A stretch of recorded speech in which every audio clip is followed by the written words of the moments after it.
திருவள்ளூர் வடக்கு மாவட்ட லாரி உரிமையாளர்கள் நல சங்கத்தின் சார்பில் இன்னைக்கு செய்தியாளர்களை சந்திக்க இருக்கிறோம். இந்த அரசு ஆட்சி மாற்றம் ஏற்பட்ட பிறகு இந்த திருவள்ளூர் மாவட்டத்தில் எந்த விதமான மணல் மற்றும் சவுடு கிராவல் கோர இதுவரையும் ஒப்பந்தம் கோரல. அதனால காஞ்சிபுரம், ராணிப்பேட்டை, வேலூர், செங்கல்பட்டு இந்த மாவட்டத்தில் இருந்து கனிம வளங்கள் அந்த மாவட்டத்தில் மட்டும்தான் இயங்கி வருகிறது. இந்த மாவட்டத்தில் இருக்கிற குவாரி உரிமையாளர்கள் அவர்களுக்கு சொந்தமான லாரியில் இருந்து ஒவ்வொரு குவாரி வரும்போது 50 லாரி, 20 லாரி, 30 லாரின்னு வச்சுக்கிறாங்க. இந்த லாரியில இருந்து அதிகமான பாரம் ஏற்றி வந்து எங்கள் சென்னை மற்றும் திருவள்ளூர் மாவட்டத்தை சார்ந்த கட்டுமான வேலைகளுக்கும் மற்றும் எல்என்டி, அதானி மற்றும் சிஎம்ஆர்எல் அதாவது மெட்ரோ வேலை, சென்னை மெட்ரோ வேலைங்களுக்கு, குடியிருப்பு கட்டுறவங்களுக்கு, சொந்தமாக வீடு கட்டுறவங்களுக்கு, அரசாங்கம் சம்பந்தப்பட்ட வேலைகள் செய்பவர்களுக்கு அவர்கள் நிர்ணயிக்கிற அதிகப்படியான விலைக்கு விற்பனை செய்கிறார்கள். ஆனால் நாங்கள் எங்களுக்கு மிக மிக அருகாமையில் உள்ள ஆந்திர மாநிலத்தில் இருந்து கனிம வளத்தை சுமார் ஒரு 60 கிலோமீட்டர் தூரம் தான் எங்களுக்கு ஆந்திர மாநிலம். நாங்கள் அதனுடைய எல்லை பகுதியில் திருவள்ளூர் மாவட்டம் அமைந்து இருக்கிறதுனால 60 கிலோமீட்டர் தூரத்தில் தான் எங்களுக்கு ஆந்திர மாநிலம் இருக்குது. ஆனால் காஞ்சிபுரம் மற்றும் வேலூர், ராணிப்பேட்டை, செங்கல்பட்டு மாவட்டம் பார்த்தா எங்களுக்கு 150லேருந்து 200 கிலோமீட்டர் தூரம் வருது. அது இல்லாமல் டோல்கட்டு, இந்த ஒரு 5-6 டோல்கட்டு வர தாண்டி பயணம் பண்ணி இவ்வளோ தூரத்துக்கு நாங்கள் டீசல் இதெல்லாம் கணக்கு போட்டோங்கன்னா குறைந்த விலைக்கு நாங்கள் வைக்க முடியாது. அதனால அருகாமையில் இருக்க அடுத்த மாநிலத்தை சேர்ந்த ஆந்திர மாநிலத்தில் கனிம வளங்களை முறையான முறையில் சேல் டேக்ஸ் கட்டி, விற்பனை வரி கட்டி நாங்கள் முறையான ஆவணத்தோடு தான் நாங்கள் தமிழ்நாட்டுக்கு எடுத்துன்னு மேற்கொண்டு சொன்ன இந்த இதர அரசு வேலைகள் மற்றும் எல்லாத்துக்கும் நாங்கள் பயன்படுத்துகிறோம். ஆனால் ஆய்வு என்ற பெயரில் அதிகாரிகள் இந்த மாநில பார்டர்ல என்ன பண்றாங்கன்னா ராயல்டி கொடுன்னு கேட்கறாங்க. ராயல்டின்றது ஒரு கனிம வளத்தை மலையிலிருந்து எடுத்து வர்றதுக்கு அந்த குவாரி உரிமையாளர்கள் தான் அந்த அரசாங்கத்துக்கு. இப்ப தமிழ்நாட்டில் குவாரி கனிம வளத்தை அவங்க வெட்டி எடுக்கிறதுக்கு அவங்க தான் அதுக்கு ராயல்டி கட்டணும். ஆனா நாங்க அந்த கனிம வளத்தை அவங்க ராயல்டி அரசாங்கத்துக்கு அவங்க கட்டி அதை அரைச்சி கொடுக்கும் போது அது ராயல்டி நாங்க வாங்க வேண்டிய அவசியம் இல்லை. அதுக்கான சேல் டாக்ஸ் வாங்கினா மட்டும் போதும். நாங்க அதை சேல் டாக்ஸ் கட்டி முறையான முறையில் தான் எடுத்துட்டு வரோம்.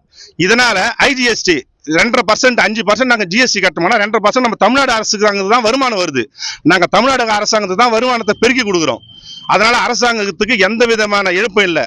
ஆனா யாரோ ஒரு சில பேர், சில லாரி உரிமையாளர், குவாரி உரிமையாளர் தூண்டுதலின் பேரில் அரசு அதிகாரிகள் ஆய்வு என்ற பெயர்ல இந்த ஆந்திர மாநில எல்லையை ஒட்டியுள்ள பார்டர்ல ஆய்வு என்ற பேர்ல எங்க வாழ்வாதாரத்தை ரொம்ப கெடுத்து இன்னைக்கு வஞ்சிக்க ரொம்ப பாதிக்கப்படுறோம். நாங்க சுமார் 300க்கும் மேற்பட்ட லாரி உரிமையாளர்கள் இந்த சங்கத்தில் இருக்கிறோம். சுமார் ஒரு 1500-2000 லாரி மேல இதையே ஒரு தொழிலா வச்சு செய்யறோம். இதுல சுமார் 3000 லாரி ஓட்டுநர்கள் இதுல எங்க கிட்ட ஷிப்ட் முறையில 2 மணி வேலை செய்யறாங்க. இந்த 3000 பேர் குடும்பம் பாதிக்கப்படுது, எங்களுடைய 300 பேரும் பாதிக்கப்படுறாங்க. இதே சார்ந்து இருக்கிற கட்டுமான தொழிலாளர்கள் சுமார் 1 லட்சம் பேர் மேல இந்த சென்னை மற்றும் புறநகர், திருவள்ளூர் மாவட்டம் மற்றும் நார்த் மாவட்ட வட சென்னையில நடக்கிற அனைத்து வேலைகளும் இதனால பாதிக்கப்படுது. இதனுடைய பாதிப்புகள் பொதுமக்கள் யாருக்கும் இடையூறு இல்லாம அறவழி முறையில நாங்க எல்லாமே எங்களோட லாரியை அரசாங்கம் ஒரு கவன ஈர்ப்பு, அரசாங்கத்துக்கு எங்களுடைய நிலைமையை எடுத்து சொல்றதுக்காக நாங்க எங்க லாரிகள் எல்லாத்தையும் வேலை நிறுத்தம் செய்து அமைதியான அறவழியில நாங்க போராடின்னு வரோம். இது அரசாங்கத்துக்கு தெரியப்படுத்துறதுக்காக தான் இதை நாங்க எல்லாமே பண்றோம்.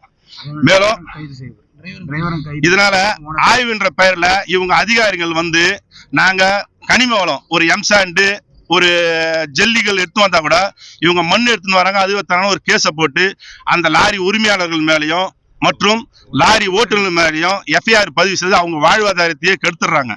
இதை அரசாங்கத்துக்கு தெரியப்படுத்துறதுக்காக தான் நாங்க அறவழி முறையில யாருக்கும் இடையூறு இல்லாம ஒரு தனியாருக்கு சம்பந்தப்பட்ட எங்களை சொந்தமான இடத்துல எங்களோட லாரிகள் எல்லாத்தையும் நிறுத்தி வச்சு வேலை ஈர்ப்பு போராட்டத்தில் ஈடுபட்டு இருக்கிறோம். இது கவன ஈர்ப்பு போராட்டத்தில் ஈடுபட்டுறோம். இது அரசாங்கம் இதை பரிசீலனை செய்து எங்களுக்கு ஒரு நல்ல முடிவை தெரியப்படுத்தணும் என்று உங்கள் சார்பாக கேட்டுக்கொள்கிறோம்.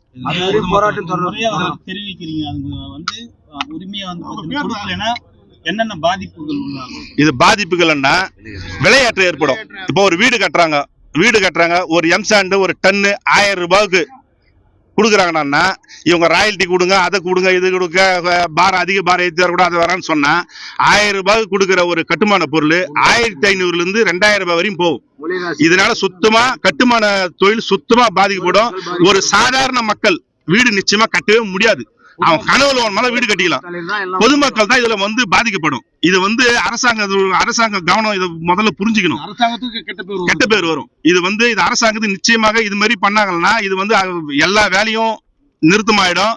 இன்னொன்று கட்டுமான பொருள் விளையாட்டுறதுனால அனைத்து வீடு கட்டுறவங்க எல்லாருக்கும் வந்து பொதுமக்கள் மிகவும் பாதிக்கப்படுவாங்க. இதுதான் அரசாங்கத்துக்கு தான் ஒரு கெட்ட பேர். யாரோ ஒரு தூண்டுதல் பேர்ல அரசாங்கம் கெட்ட பேர் ஏற்படுத்துறதுக்காக தான் இது யாரோ பண்றாங்க. இது அரசாங்கம் பரிசீலனை செய்து எங்க வாழ்வாதாரத்தை மேம்படுத்தி தரணும்ட்டு உங்கள் அனைத்து திருவள்ளூர் வடக்கு மாவட்ட டிப்பர் லாரி உரிமையாளர் சங்கத்தின் சார்பாக உங்கள் அனைத்து பத்திரிகையாளர்களும் வேண்டி விரும்பி கேட்டுக்கொள்கிறோம். இன்னொன்னு, இந்த திருவள்ளூர் மாவட்டத்துல இதுவரையும் எந்த கோரை மணல் மற்றும் சவுடு கிராவல் கோரை இயங்கல. இதனால்தான் நாங்க ஆந்திராவில இருந்து இயங்குற அந்த கோரையிலிருந்து தான் நாங்க வந்து எடுத்துட்டு வந்து இங்க வீடு கட்டுறவங்களுக்கான ஃபில்லிங், அதாவது வீடு கட்டினாங்களா அதுக்கு நம்ம நிரப்புறதுக்காக அந்த மாதிரி சவுடு இதெல்லாம் எடுத்துட்டு வரோம். அதையும் தட்ட இவங்க வீடு கட்டுறோம், இவங்களும் கோர விட மாட்டாங்க. அண்டை மாநிலத்திலிருந்து முறையான அனுமதி பெற்று நாங்க எடுத்துன்னு வந்தாலும் பிடிக்கிறாங்க. அப்ப எப்படிதான் வீடு கட்டுறோம், எப்படிதான் வீடு கட்டுவோம்? இப்ப லாரி தொழில் வந்து நாங்க எப்படிதான் நாங்க செய்ய முடியும்? எங்க தொழில் எப்படிதான் நாங்க நடத்துறது? எங்களை நம்பி இருக்கிற ஒரு 3000 லாரி ஊழியர்கள், ஓட்டுநர்கள், அவங்க குடும்பத்தை பார்க்கணும். அதெல்லாம் பரிசீலனை செய்து அரசாங்கம் ஒரு நல்ல முடிவை எங்களுக்கு தரணும்னு கேட்டுக்கொள்கிறேன். சம்பத்து